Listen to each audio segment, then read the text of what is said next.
The Israeli election coming up seems to be making headlines on a daily basis in Israel. And the Knesset, Israel's parliament, is gearing towards the counting process and the upcoming forming of a new government and coalition, which will be facing many challenges in the months to come. We have 4 challenges. 2 of them are going together: budget and social problems of Israel. The other problem is the conflict with the Palestinians and the idea of going with the Palestinian to the negotiation table, although it is up to the Palestinians.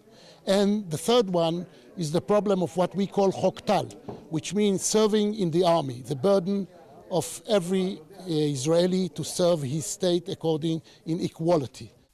Israel has always viewed itself as both a Jewish state and a democratic one. However, about 40% of Israel's population is comprised of the Arab and the ultra-Orthodox communities. These 2 sectors of Israeli society struggle with the idea of a potential constitution defining Israel as a Jewish state.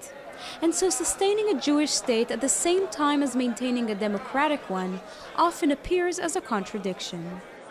People will say that a Jewish state is contradict to a democratic one, because if it is a Jewish state, why it should be a democracy? Because democracy goes only to the Jewish people, and we are here, 6 million Jews and 2 million Arabs, Christians and Muslims and Druze and Cherkess.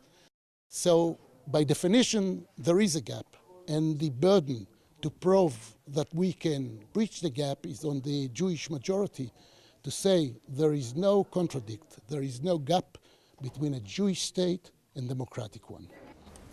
In the direct aftermath of the election, Israel's president will call upon all of the parties voted in for the Knesset, and based on their recommendations, he will task the leader of the party with the best chances of forming a coalition to do so. However, with Israeli politicians frequently shifting between parties and making various political declarations in recent weeks, the kind of coalition which will ultimately be formed is still a big question mark in Israel. For JN1, I'm Sivan Raviv, Jerusalem.